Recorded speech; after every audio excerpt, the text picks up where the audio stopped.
Hello, this is Madeline. I am the owner of Wire and Fire Jewelry, which is a handmade jewelry business, a very small handmade business. And today I'm joining in the collab, the spooky, sparkly collab. And I'm going to demonstrate making a pair of spooky, sparkly skull earrings. They're really long, so I used a shorter ear wire instead of the one with the coil and all the extra length. So let's start making this little cutie. He's a long, slender earring, perfect for Halloween. First of all, I kind of ran out of gunmetal wires, but I used a lot on all these projects for Halloween. So we're going to first put on one of these, which is a faceted crystal, probably just a round bead, and I think it's about 6 millimeters. Let's see what it really is. Yeah, it's about 6. Okay, and it's on a 2-inch head pin, just a flat-ended head pin. Next, I've got these little gunmetal daisies. And then let's put our lovely turquoise colored skull on. So we're loading it up.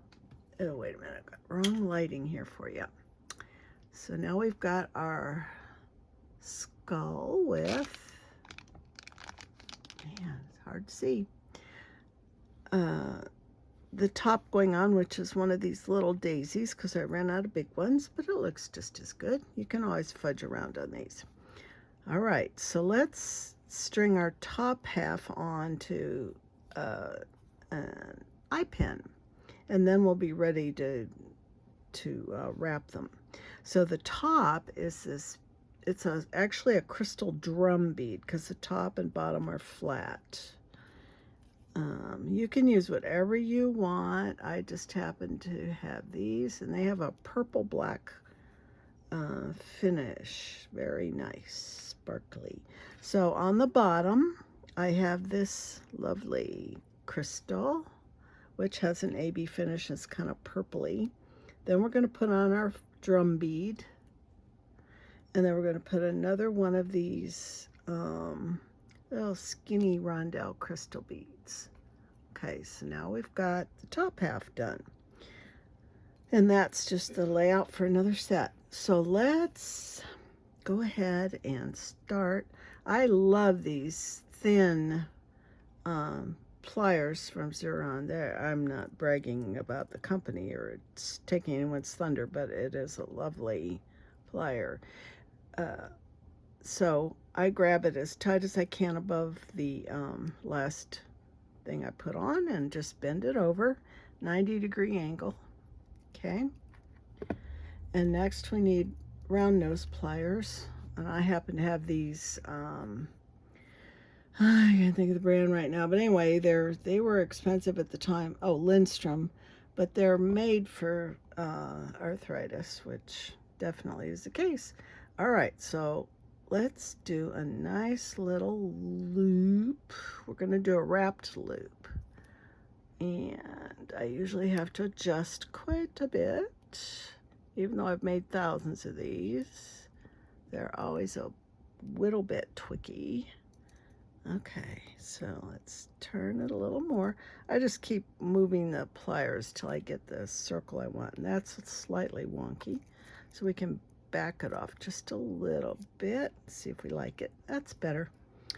Now we're going to take chain nose pliers, which are the flat between the jaws, go across our loop we made and start wrapping. I usually use my fingers for this, although if the wire's real hardened or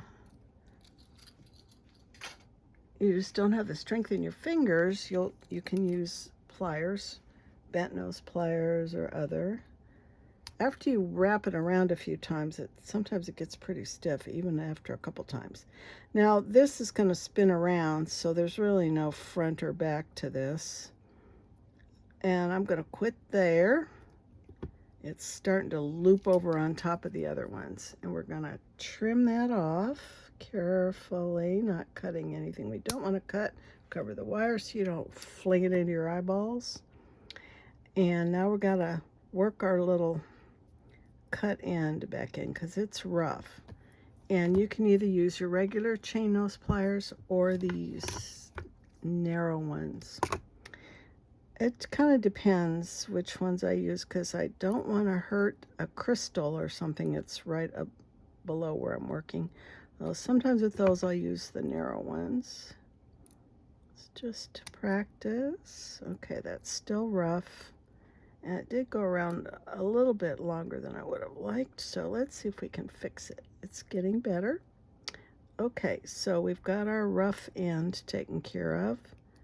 And it's wrapped okay, not 100% perfect, but this is a Halloween thing.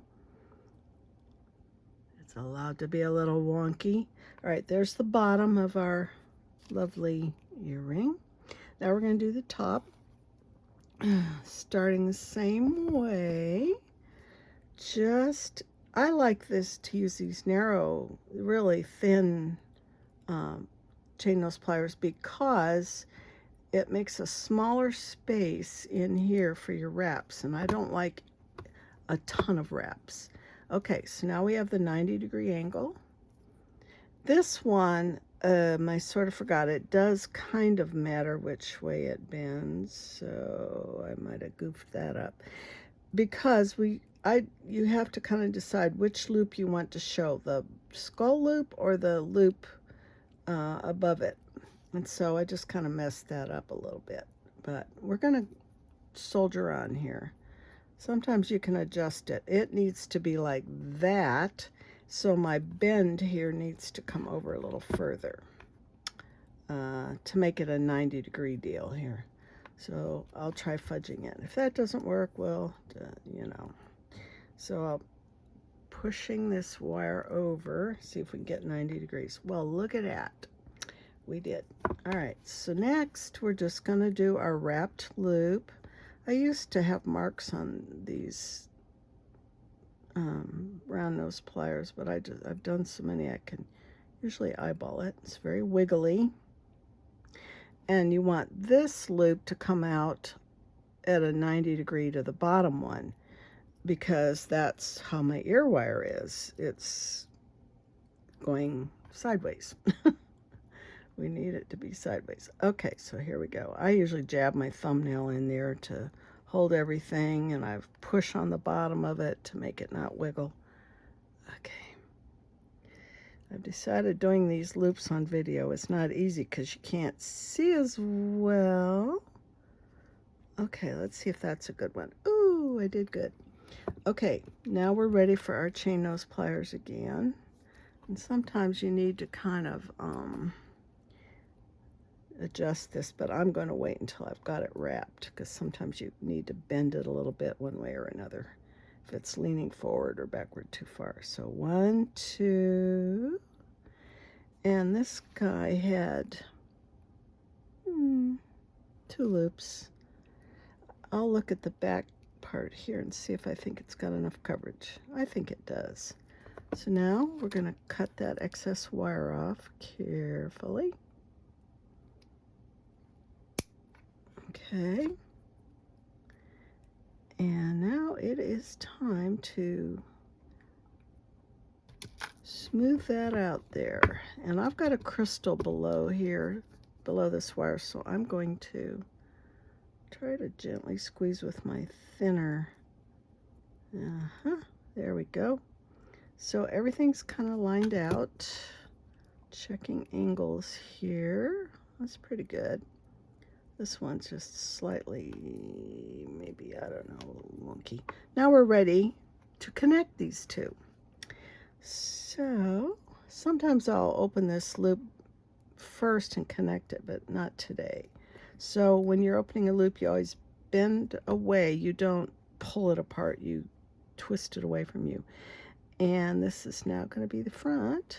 I'm also checking the wraps there to make sure our cut wire from the top wrapped loop is in the back. Sometimes it doesn't look as pretty. Make sure that is, oh, earthquake, sorry. That loop is securely shut because you don't want this to jump off. I've had that happen. I'm going to wiggle that one more time in closer. So you kind of go back and forth like this to move it around. Okay, and get it more closed. So all that remains is to put this on the ear wire. And I've got these little dudes, and we're just gonna open that up a little bit, same way we do a jump ring or any kind of loop. And here it goes. I could have put it on the other way too, but yeah. Sometimes if your loop is big enough, it'll go right over that, but I had to open this wire up. So there it is, our lovely skull and sparkle earring. I always use an earring back on it so I don't lose it. Some kind of a stopper. Thanks for watching.